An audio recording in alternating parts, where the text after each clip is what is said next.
Hello students, आपका एक बार फिर से स्वागत है हमारे यूट्यूब चैनल मैग्नस अपस्किल में। आज आप सबको होली की हार्दिक शुभकामनाएं। पिछली बार हम अपना एक जो टॉपिक लेके आए थे वो था क्लाउड कंप्यूटिंग। मैंने आपको क्लाउड कंप्यूटिंग के बारे में थोड़ी बहुत जानकारी दी थी जितना मैं जानता हूँ। आज उसी के आगे एक और टॉपिक लेके आए हैं हम जो क्लाउड कंप्यूटिंग से ही जुड़ा हुआ है, जिसको हम बोलते हैं डेवऑप्स और CI/CD या प्लेटफॉर्म इंजीनियरिंग भी बोलते हैं। तो पहले मैं आपको बताता हूँ डेवऑप्स है क्या। छोटी सी कोशिश करते हैं कि आपको समझा सकेंगे डेवऑप्स क्या होता है। डेवऑप्स एक्चुअली दो वर्ड से मिल के बना हुआ एक वर्ड है, जिसमें डेव का मतलब है डेवलपमेंट और ऑप्स का मतलब है ऑपरेशंस। होता क्या है, जो ये जो डेवऑप्स एक एक स्किल है। जब तक ये स्किल नहीं थी तो डेवलपमेंट वाला काम जो डेवलपर करते हैं और डेवलपमेंट करने के बाद उसको चलाने वाला काम जो ऑपरेशनल वाले लोग करते हैं, टेस्टिंग वाले लोग करते हैं, ये दोनों की टीम बिल्कुल अलग होती थी। इनको आपस में एक दूसरे से कोई रिलेशन होता नहीं था, तो उसमें बहुत ज़्यादा केओस हो जाता था। डेवलपमेंट और ऑपरेशन से मतलब आप ये समझो, जैसे फॉर एग्जांपल आप किसी रेस्टोरेंट में जाते हो, तो जो खाना बनाने का काम है, डेवलपमेंट करने का काम वो शेफ का है, और उसको बाहर सर्व करने का, दुनिया तक पहुंचाने का काम वो वेटर का है। तो सॉफ्टवेयर डेवलपमेंट में भी डेवलपमेंट करने का काम कोडर का है, वो सिर्फ डेवलपमेंट करता है। अब बनने के बाद उसको किस तरह से प्रेजेंट करना है लोगों के आगे, वो एक ऑपरेशनल टीम अलग होती है। तो ये दो अलग अलग टीम होती है। जब तक डेवऑप्स इंजीनियरिंग नहीं थी, ये जो कंसेप्ट नहीं था, तब तक ये दोनों लोग बिल्कुल अलग अलग काम करते थे। ये लोग बिल्कुल अलग अलग काम करते थे, तो बहुत सारी केओस हो जाता था, प्रॉब्लम आती थी, सॉफ्टवेयर डिलीवरी प्रॉब्लम आती थी। यहाँ पर हम कुछ टॉपिक्स कवर करेंगे, वो कौन कौन सी प्रॉब्लम्स होती थी और डेवऑप्स आने के बाद वो प्रॉब्लम कैसे कैसे ठीक होने लगी। तो यहाँ पर हम जो भी कवर करेंगे उसको मैंने टॉपिक वाइज दिया हुआ है। पहला टॉपिक है तो सॉफ्टवेयर डिलीवरी प्रॉब्लम। सॉफ्टवेयर की डिलीवरी में प्रॉब्लम आती थी। सॉफ्टवेयर बना तो देते थे डेवलपर, लेकिन उसको डिलीवर करने में प्रॉब्लम होती थी। फिर यहाँ पर हम कवर करेंगे डेवऑप्स है क्या। मैं आपको बताऊंगा कॉन्टिन्यूस इंटीग्रेशन क्या है, जिसको CI बोलते हैं। एक और टॉपिक होता है CD, जिसको कॉन्टिन्यूस डिलीवरी एंड डिप्लॉयमेंट बोलते हैं, ये क्या होता है। CI/CD पाइपलाइन क्या होता है। प्लेटफॉर्म इंजीनियरिंग क्या होता है। टूल्स एंड इकोसिस्टम क्या होता है डेवऑप्स में। तो एक रियल वर्ल्ड एग्जांपल देके बताएंगे आपको, और इसके बेनिफिट्स क्या और बिजनेस पे इसका इम्पैक्ट क्या पड़ता है। और लास्ट में एक नोट्स यानी की टेक अवेज। तो बिफोर डेवऑप्स, डेवऑप्स से पहले थोड़ा केओस होता था डिजाइन। मैंने आपको बताया एक डेवलपमेंट टीम अलग होती है सॉफ्टवेयर आईटी में, और ऑपरेशंस टीम अलग होती है। डेवलपमेंट मतलब कोडर्स, जो एक प्रोजेक्ट बना देंगे। अब उसको कैसे दिखाना है यूजर तक, कैसे पहुंचाना है यूजर तक, कैसे उसकी टेस्टिंग करनी, ये उनका काम नहीं होता। तो डेवलपमेंट टीम क्या करती थी, पहले कोड लिखती थी। कोड लिखेंगे, टेस्ट करेंगे, उनको लोकली टेस्ट करना पड़ता था। फिर वो कई मंथ लग जाते थे, वेट करते थे आपके रिलीज कब होगा, ये कोड रिलीज कब होगा, मतलब लोगों तक जाएगा कैसे। और ये कोड जो उन्होंने बनाया डेवलपर्स ने, हो सकता है वो उनकी मशीन पे काम कर रहा है। ये मतलब एक आपस में झगड़ा हो रहा है, डेवलपमेंट टीम और ऑपरेशनल टीम में झगड़ा हो जाता था कि डेवलपर बना के दे देता था, और जो ऑपरेशनल टीम है वो कहती थी नहीं भाई यहाँ तो नहीं चल रहा, जब वो लोगों के पास ले जाने तो वहां नहीं चल रहा। इसको ऐसा समझिए, मैंने आपको एग्जांपल दिया रेस्टोरेंट का, कि शेफ ने खाना बना दिया, ये डेवलपमेंट टीम है, और जब वेटर लेके गया, जब यूजर के पास गया तो खाना ठंडा है। तो ये दोनों आपस में झगड़ रहे हैं, वेटर और शेफ। डेवलपमेंट टीम शेफ है, ऑपरेशनल टीम वेटर है। इनका आपस में झगड़ा हो रहा है कि भाई शेफ कह रहा है मैंने तो गर्म दिया था, और जो वेटर कह रहा है वो कह रहा है नहीं तो मेरे को ठंडा मिला था। तो इनमें केओस हो जाता था, बग्स आ जाती थी। डेवलपमेंट टीम कहती थी जब हमने बनाया तब तो बग नहीं थी। ऑपरेशनल टीम कहती थी हमारे पास तो बग है। तो ब्लेम गेम चलता था, एक दूसरे को ब्लेम देते थे, इसमें महीनों खप जाते थे। और लास्ट में जो नतीजा होता था वो फिंगर क्रॉस्ड होता था, मतलब सब एक दूसरे पे ब्लेम करते थे कि डेवलपमेंट टीम कहती थी हमने तो सही बनाया है, ऑपरेशनल टीम कहती थी नहीं इसमें तो बग है। तो डेवऑप्स से पहले इस तरह का केओस होता था, जब तक ये स्किल नहीं थी डेवऑप्स। डेवऑप्स आने के बाद ये दोनों टीम साथ में काम करती है, डेवलपर और ऑपरेशनल टीम साथ में काम करती है, जिससे केओस खत्म हो गया लगभग। डेवऑप्स है क्या। डेवऑप्स एक तरह की प्रैक्टिस का सेट है, एक कल्चरल फिलोसफी है, कुछ टूल्स हैं इसके अंदर जो यूनिफाई करते हैं सॉफ्टवेयर डेवलपमेंट को और आईटी के ऑपरेशंस को। मींस डेवलपमेंट और ऑपरेशंस साथ साथ में हो जाते हैं, जिससे ऑर्गेनाइजेशंस अपने प्रोडक्ट को जल्दी डिलीवर कर पाती है, रिलायबली डिलीवर कर पाती है, और बहुत बेहतर स्केलेबिलिटी के साथ डिलीवर कर पाती है यूजर्स को। डेवऑप्स आप समझो एक तरह का फिल्म प्रोडक्शन है। एक और एग्जांपल देता हूँ, मैंने एक रेस्टोरेंट का एग्जांपल दिया, एक और एग्जांपल दिया। एक तरह का फिल्म प्रोडक्शन है जिसमें डेवलपर्स जो हैं वो समझ लो आप राइटर्स हैं, लिखने वाला, और डायरेक्टर्स जो है वो ऑपरेशनल टीम है।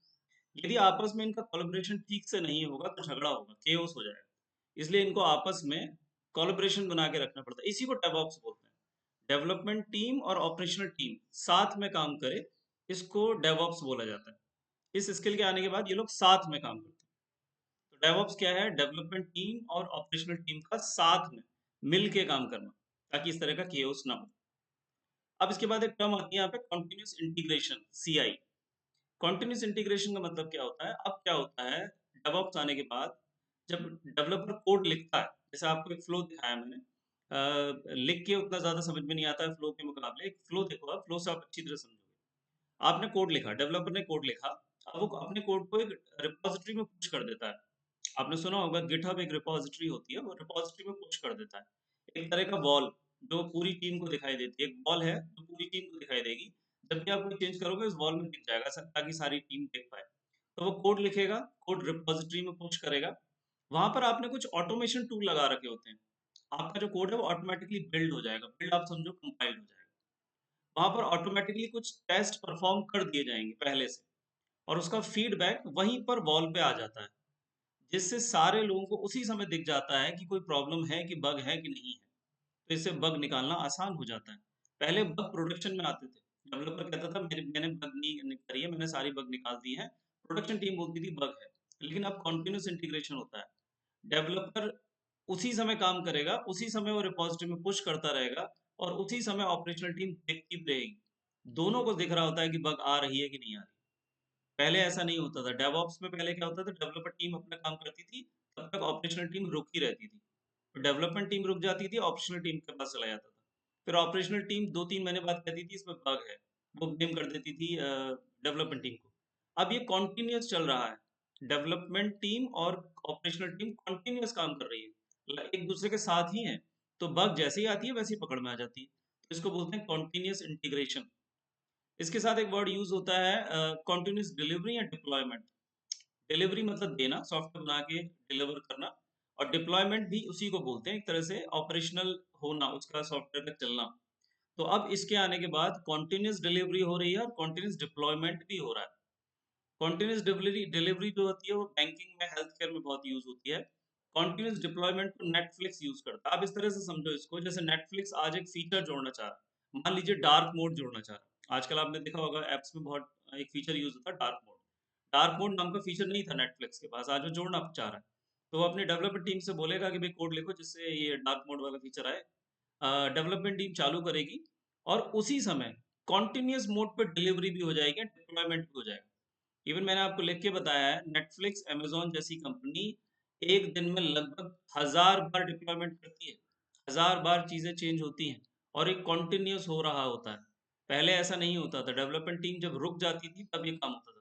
अब दोनों टीम साथ में काम कर रही होती है, डेवलपमेंट भी चल रहा होता है और कंटिन्यूअस डिलीवरी भी हो रही होती है। ये हुआ डेवऑप्स की वजह से। नीचे फिर आपको एक मैंने पाइपलाइन दिखाई है कि पहले कोड लिखा जाता है, कोड बिल्ड होता है, उसके बाद कोड टेस्ट होता है। एक तरह की पाइपलाइन है जो कॉन्टिन्यूस चलती है, रुकती नहीं है। ये सब कुछ कॉन्टिन्यूटी में है। कोड लिखा जाएगा, कोड बिल्ड होगा, उसके बाद टेस्ट होगा, उसके बाद स्टेज में रखा जाएगा, उसके बाद कोई इसको अप्रूव करेगा, उसके बाद डिप्लॉय हो जाएगा। और डिप्लॉय होने के बाद भी मॉनिटर किया जाता है कि ठीक से चल रहा है कि नहीं चल रहा है।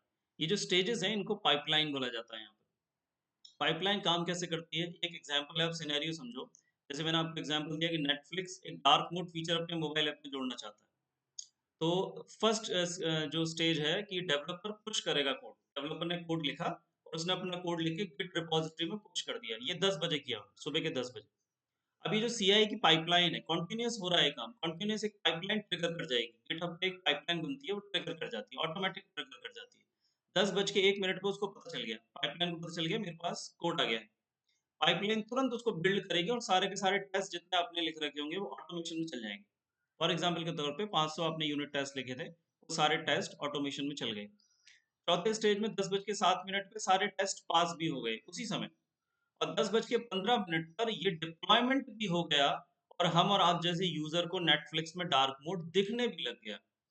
ये डेवलपमेंट और डिलीवरी कॉन्टिन्यूस मोड में हो रही है यूजिंग दिस पाइपलाइन। तो यहाँ पर एक पाइपलाइन मैनेज की जाती है जिसमें डेवलपमेंट और ऑपरेशनल वर्क कॉन्टिन्यूस मोड में होते हैं और तुरंत हो जाते हैं। ये पाइपलाइन होती है यहाँ पर। अब इसके बाद है प्लेटफॉर्म इंजीनियरिंग। प्लेटफॉर्म इंजीनियरिंग एक तरह का डिसिप्लिन है। ये सब चीज़ें मैनेज करना, डेवलपमेंट और ऑपरेशनल टीम को साथ में मैनेज करना, ये प्लेटफॉर्म इंजीनियरिंग है। फॉर एग्जाम्पल यहाँ पे जो डेवलपर है, मैं एक एग्जाम्पल और देता हूँ। मैंने एक रेस्टोरेंट का दिया, एक फिल्म का दिया। फॉर एग्जाम्पल प्लेटफॉर्म इंजीनियरिंग की एनालॉजी आप इस तरह से समझो, सिटी का इंफ्रास्ट्रक्चर जिसमें रोड्स बनती हैं, यूटिलिटीज होती हैं, जोनिंग डिसाइड होती है। डेवलपर्स को आप समझो बिल्डर्स होते हैं, जिनका काम कंस्ट्रक्शन करना होता है।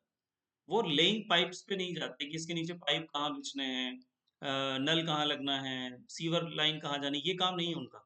उनका डेवलपर का काम सिर्फ कंस्ट्रक्शन कर देना है, रोड बना देना है, बिल्डिंग्स बना देना है, बस। अब बाकी उसके लिए क्या क्या जरूरत होती है, खाली बिल्डिंग से तो काम नहीं चलेगा, पाइप्स भी जाते हैं। वो सब सारा काम ऑपरेशनल टीम हैंडल करती है। तो असल में प्लेटफॉर्म इंजीनियरिंग एक एक डिसिप्लिन है। एक डिसिप्लिन है डिजाइनिंग का, बिल्डिंग का, मतलब डेवलपर टीम और ऑपरेशनल टीम को साथ बना के रखना, ताकि यूजर को बहुत जल्दी डिलीवरी मिले और कंटिन्यूअस डिलीवरी मिले, उसको रुकना ना पड़े।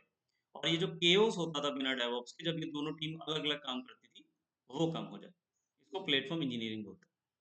अब ये सब काम करने के लिए, ये जो मैंने जो भी बताया कि डेवऑप्स एक स्किल है, उसमें डेवलपमेंट टीम और ऑप्शनल टीम साथ साथ काम करती है, जिससे यूजर को एक कॉन्टिन्यूअस डिलीवरी मिल जाती है। तो उसके लिए कुछ टूल्स भी यूज होते हैं। ये कुछ टूल्स लिखे हुए हैं सामने।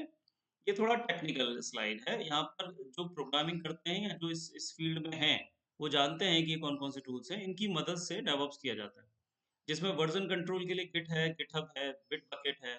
कॉन्टिन्यूस इंटीग्रेशन और सीडी प्लेटफॉर्म्स के लिए जेनकिंस बहुत फेमस है। इनमें से कोई एक यूज कर सकते हैं, जरूर नहीं सारे यूज करने हैं। कंटेनराइजेशन के लिए डॉकर और कंटेनर बहुत ज्यादा फेमस है। ऑर्केस्ट्रेशन में कुबरनेटिस, जिसका इस्तेमाल गूगल करता है, वो बहुत फेमस है। क्लाउड प्रोवाइडर्स, मैंने इससे पिछले वाले लेक्चर में आपको बताया था, AWS, Google cloud platform, Microsoft azure, ये बहुत फेमस है। और जब सब कुछ हो जाएगा, डिप्लॉयमेंट हो जाएगा, तो मॉनिटरिंग करने के लिए ग्राफाना, प्रोमेथेus, ये बहुत इंपॉर्टेंट टूल्स हैं जो मॉनिटरिंग करवाते हैं। तो कुछ टूल्स हैं डेवऑप्स इंजीनियर्स के लिए। यदि कोई डेवऑप्स इंजीनियर्स बनना चाहता है, तो ये दो चार टूल्स उसको सीखने पड़ेंगे। डेवऑप्स बहुत ज़्यादा टेक्निकल फील्ड नहीं है, इसमें कोडिंग वाला फील्ड नहीं है। आपको ये सॉफ्टवेयर सीखने पड़ते हैं, और आप एक ऑपरेशनल टीम का हिस्सा बन सकते हो जो डिप्लॉय करती है, डेवलपर की चीज़ों को डिप्लॉय करती है। तो उसके लिए कुछ टूल्स यूज होते हैं। इसके बाद लास्ट है की टेकअवेज, मींस लास्ट में मैं आपको बता रहा हूँ, ये सब कुछ करके, ये सारे टूल्स सीख के, जो डेवलपर्स होते हैं, डेवलपमेंट टीम होती है, उनकी डिप्लॉयमेंट फ्रीक्वेंसी 10 गुना बढ़ जाती है। बग्स आना 60% कम हो जाता है। नेटफ्लिक्स, मैंने आपको बताया, दिन में 1000 बार डिप्लॉय करता है। मीन्स जब भी आप उसको कोई फीचर लॉन्च होता है, वो लगातार चेंज करता रहता है। आपको आप देखना आपकी ऐप्स में हर 2 घंटे 3 घंटे बाद एक नया फीचर लॉन्च हो जाता है। इतनी जल्दी नए नए फीचर्स लॉन्च कर सकती है companies using DevOps. Recovery time बहुत कम होता है, एक आध घंटे में आपकी रिकवरी हो जाती है। कुछ गड़बड़ हो रहा है तो रिकवरी हो जाती है। तो डेवऑप्स एक तरह का एक स्किल है जो जरूरी है बड़ी कंपनीज के लिए। डेवऑप्स डेवलपमेंट टीम और ऑपरेशनल टीम को इकट्ठा करके रखता है। यदि ये स्किल किसी के पास मौजूद है, तो ये इतना ज़्यादा प्रोडक्शन बग्स कम हो सकती हैं, काम बहुत जल्दी हो जाता है। इसलिए नेटफ्लिक्स जैसी कंपनीज, गूगल जैसी कंपनीज, सब डेवऑप्स इंजीनियर्स की डिमांड रखती हैं। ये एक स्किल है, जिसमें से जो मैंने टूल आपको पीछे दिए उनको सीख के ये स्किल आप सीख सकते हैं। आज के लिए इतना ही। नेक्स्ट लेक्चर में आपके साथ हम अगली बार आएंगे। तब तक हमारे चैनल को सब्सक्राइब करिए, देखते रहिए। एक बार आपको होली की हार्दिक शुभकामनाएं, एक और बार धन्यवाद।